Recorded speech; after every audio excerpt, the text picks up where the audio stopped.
Hello students, welcome to my channel. आज हम maths के सैम्पल पेपर का सेक्शन डी करेंगे। सेक्शन डी में देखिए कितने पार्ट्स हैं। सेक्शन डी में हमें 4 क्वेश्चंस आएंगे और 5 मार्क्स ऑफ ईच होगा। मीन्स हमने 4 क्वेश्चंस को अटेम्प्ट करना है और हर क्वेश्चन के हमें 5 मार्क्स मिलेंगे, राइट। इससे पहले वाली वीडियो में हमने सेक्शन सी तक कंप्लीट कर लिया है, राइट।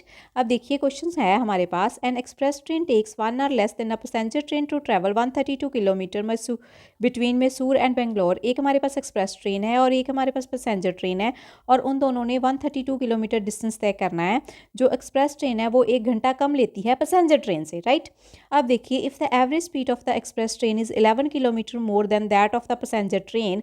जितनी पैसेंजर ट्रेन की एवरेज स्पीड है उससे एक्सप्रेस ट्रेन की स्पीड 11 किलोमीटर मोर है। Find the average speed of the two trains. हमने दोनों ट्रेन्स की एवरेज स्पीड को फाइंड आउट करना है, राइट। देखिए, एक एक्सप्रेस ट्रेन है, एक हमारे पास पैसेंजर ट्रेन है। हमने पैसेंजर ट्रेन की स्पीड मान ली x, तो एक्सप्रेस ट्रेन की क्या आ जाएगी x + 11। तो ये हमारे पास होगी स्पीड। तो डिस्टेंस कैसे आ जाएगा? डिस्टेंस दिया हुआ है हमें 132 किलोमीटर और टाइम का फार्मूला हमें पता है, वो क्या होता है? Distance upon speed. सो यहाँ से क्या आ जाएगा? 132 अपॉन x + 11 और यहाँ से आ जाएगा 132 अपॉन x। मीन्स जो पैसेंजर ट्रेन है वो इतना टाइम लेगी और एक्सप्रेस ट्रेन इतना टाइम लेगी और दोनों के टाइम में डिफरेंस कितना है? 1 आवर का। फिर यहाँ से कंडीशन क्या बन जाएगी? 132x minus 132 upon x + 11 equals to 1। अब इसको सॉल्व करने के बाद हमारे पास एक क्वाड्रेटिक इक्वेशन आएगी, उसको जब सॉल्व करेंगे फिर हमें एवरेज स्पीड मिल जाएगी। और फर्स्ट लाइन से हमारे पास ये कंडीशन बनती है। देखिए, एक्सप्रेस ट्रेन है जो पैसेंजर ट्रेन से 1 आवर लेस लेती है। यहाँ पे हम time of passenger train put कर देंगे और time of express train put कर देंगे। सो TP माइनस टी ऑफ ई कितना आ गया? ये -1 उधर जाके हो गया प्लस। तो टाइम ऑफ पैसेंजर ट्रेन कितना था हमारे पास? 132 अपॉन एक्स और टाइम ऑफ एक्सप्रेस ट्रेन था 132 अपॉन x + 11। आइए अब इसको सॉल्व करते हैं। अब देखिए, जो बात हमने समझी थी वो मैंने इधर क्लियर कट लिख दिया, आप एक बार देख लेना। इसको प्रेजेंट करना है ऐसे। अकॉर्डिंग टू क्वेश्चन हमारे पास इक्वेशन बन रही थी। इस इक्वेशन को सॉल्व किया जब हमने, तो हमारे पास क्वाड्रेटिक इक्वेशन बनी x² + 11x minus 1452 equals to 0, right. Question को पहली बार देखा है तो इसके फैक्टर्स बनाने डिफिकल्ट है, राइट। अब इसके लिए आप क्या करना, फैक्टराइजेशन मेथड को छोड़कर अपना बेसिक क्वाड्रेटिक फार्मूला लगाना और फिर वहाँ से रूट्स फाइंड आउट कर लेना इसके, राइट। क्वाड्रेटिक फार्मूला कैसे लगता था? हम लगाते थे d = b² - 4ac here a = 1, b = 11 and c = -1452। And उसके बाद हम रूट्स निकालते थे कैसे? x = -b + √d/2a। अब इसको सॉल्व कर लेंगे। 5929 हमें स्क्वायर रूट ऑफ डी चाहिए, तो स्क्वायर रूट ऑफ डी निकाल लेंगे। इसका स्क्वायर रूट निकाल के देख लेना, वो आपके पास 77 आ जाएगा। अब वैल्यूज पुट कर दें इसमें। 2 × a, देखिए ये दो रूट्स आ जाएंगे, इनको सॉल्व करेंगे। ये तो माइनस का बन जाएगा, तो स्पीड कभी भी नेगेटिव नहीं होती, तो इसको हम रिजेक्ट कर देंगे। ये 66/2 आ जाएगा, मीन्स 33। सो x की वैल्यू आ गई हमारे पास 33 km/h। ये हमारे पास किसकी एवरेज स्पीड आ गई? ये थी पैसेंजर ट्रेन की एवरेज स्पीड, राइट। अब हमने एक्सप्रेस ट्रेन की निकालनी है, उसकी कैसे निकलेगी? उसमें 11 ऐड कर देंगे। x + 11 that is equal to 33 + 11 44 km/h। Speed passenger की आ गई हमारे पास 33 km/h और एक्सप्रेस की आ गई 44 km/h। अब नेक्स्ट क्वेश्चन है हमारे पास। Prove that if a line is drawn parallel to a one side of a triangle to intersect the other two sides in a distinct point, the other two sides are divided in the same ratio. देखिए, इसको पढ़ते ही हमें पता चल गया ये कौन सी theorem है? BPT है, बेसिक प्रोपोर्शनलिटी थ्योरम, और इसको हम थेल्स थ्योरम भी बोलते हैं। हमने इस थ्योरम को यहाँ पर प्रूव करना है और उसके बाद in the figure find EC if AD/DB = AE/EC using the above theorem. Means हमें सबसे पहले थ्योरम को प्रूव करना है, उसके बाद उसके रिजल्ट को यूज़ करके हमने इस फिगर में से EC की वैल्यू फाइंड आउट करनी है। देखिए, थ्योरम में हम सबसे पहले गिवन लिखेंगे, उसके बाद हम टू प्रूव लिखेंगे, फिर हम कंस्ट्रक्शन लिखेंगे, जो भी हम कंस्ट्रक्शन करेंगे। आफ्टर दैट हम प्रूफ लिखेंगे।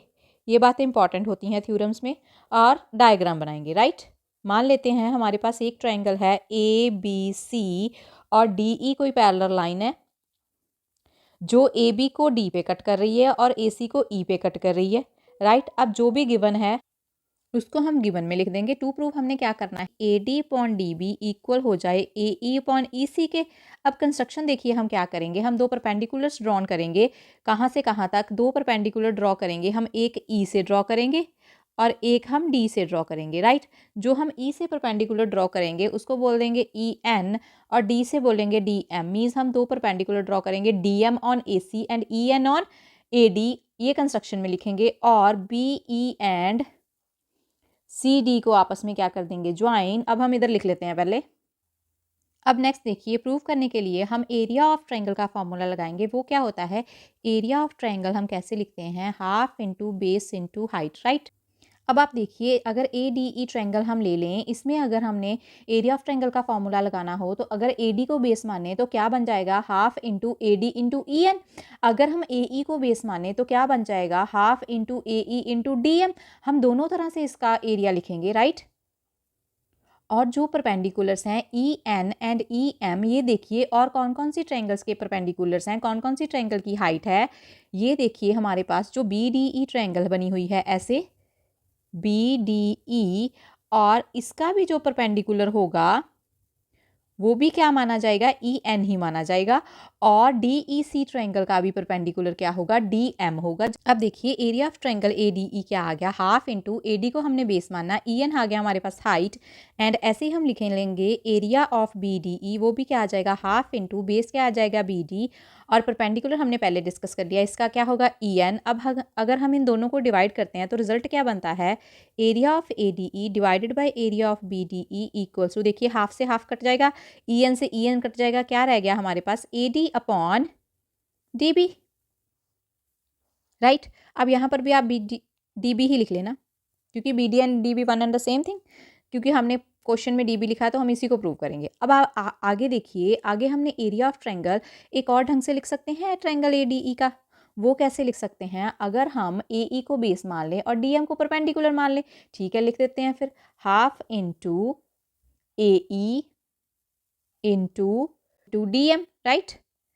अब ऐसे ही जो एरिया आएगा ट्रायंगल का हमारे पास, जो डी ई सी ट्रायंगल होगी उसका एरिया कैसे आ जाएगा, half into E C into D M.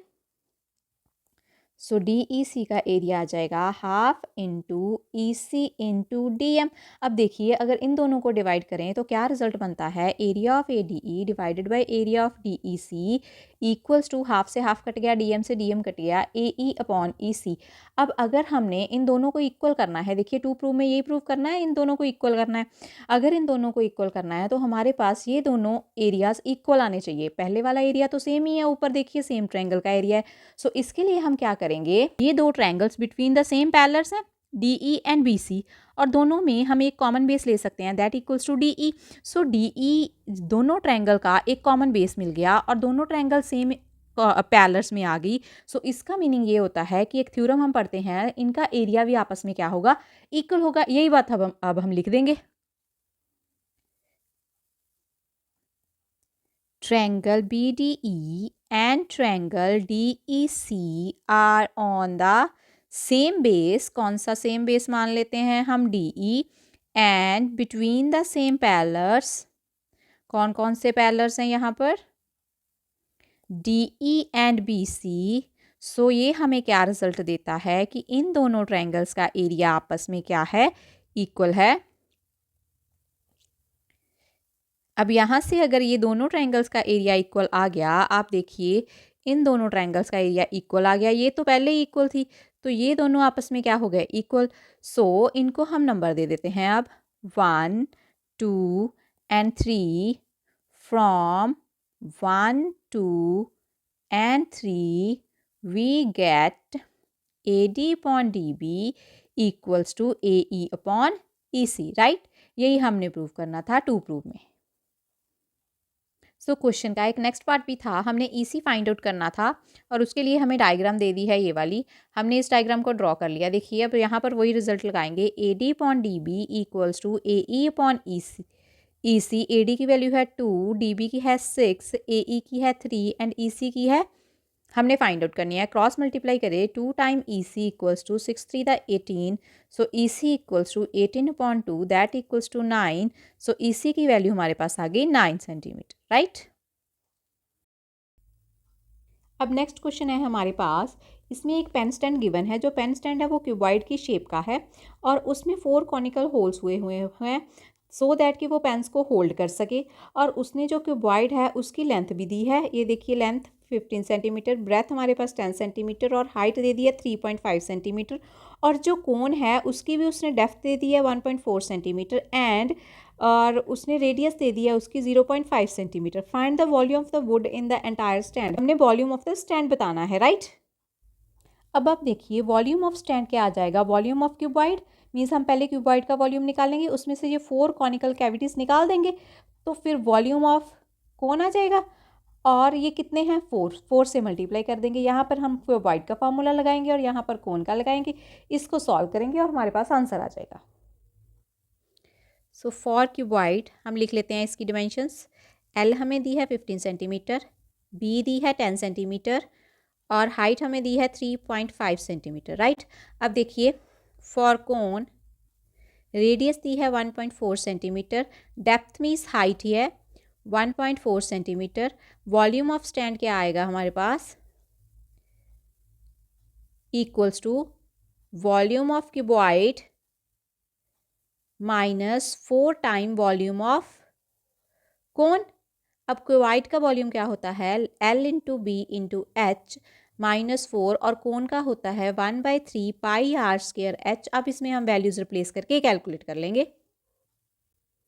That equals to 15 into 10 into 3.5 -4 into 1/3 pi की value 22/7 and R square 0.5 square H की है हमारे पास 1.4। अब इसको सॉल्व कर लें, इसको सॉल्व करके आ जाएगा हमारे पास 525 माइनस 4 इंटू 0.366 और ये आ जाएगा 523.5 सेंटीमीटर क्यूब, राइट। अब नेक्स्ट क्वेश्चन है, देखिए एक लाइफ इंश्योरेंस एजेंट है, वो एक डाटा कलेक्ट करता है 100 पॉलिसी होल्डर्स का। अब मीडियन के क्वेश्चन में हमने सबसे पहले क्या निकालनी है, क्यूमुलेटिव फ्रीक्वेंसी। क्यूमुलेटिव फ्रीक्वेंसी हम कैसे निकालते हैं, जैसे ये फर्स्ट है, फर्स्ट को हमने ऐसे ही लिखना है, नेक्स्ट में 4 ऐड कर देना है, वो क्या बन गया 6, नेक्स्ट में 18 ऐड कर दो, 6 और 18 कितना बन गया 24, नेक्स्ट में फिर 21 ऐड कर दो, दैट इज इक्वल्स टू 45। ऐसे ही हमने सारी क्यूमुलेटिव फ्रीक्वेंसी को लिख लेना है 98 एंड 100। अब हमने धीरे धीरे करके इन सब की वैल्यूज़ फाइंड आउट करनी है। सबसे पहले हम n/2 फाइंड आउट करेंगे। n की वैल्यू हमारे पास दी है 100, सो 100/2 हमारे पास कितनी वैल्यू आ गई 50। अब देखिए जो 50 है क्यूमुलेटिव फ्रीक्वेंसी वो किस में लाई कर रही है, वो इसमें लाई कर रही है, इस लाइन में, बिकॉज 45 तक डाटा इधर आ रहा है और 78 तक इधर आ रहा है, मीन्स 50 इसमें लाई करेगा, राइट। तो ये हमारे पास फिर मीडियन क्लास होगी, क्या होगी ये मीडियन क्लास। अब इससे आगे हमारे पास सब कुछ क्लियर हो जाएगा। सो एल इसमें कितनी है 35, सो सी एफ हम कौन सा लेते हैं, जो मीडियन क्लास के ऊपर सी एफ होता है वो लेंगे हम 45, और एफ कितनी है इसमें 33 और एच कितनी है क्लास इंटरवल की 40 - 35 दैट इक्वल्स टू 5। सो अब वैल्यूज पुट कर दें, so m is equal to L + n/2 minus C F upon F into H, right. अब L की वैल्यू है हमारे पास 35 plus 50 minus 45 upon 33 into 5 that equals to 35 plus यही रह गया 5, 5 5 + 25 अपॉन 33। सो इसको सॉल्व करके हमारे पास आ जाएगा 35.76 years, right? So this is your answer. So इसके साथ ही हमारा सेक्शन डी कंप्लीट होता है।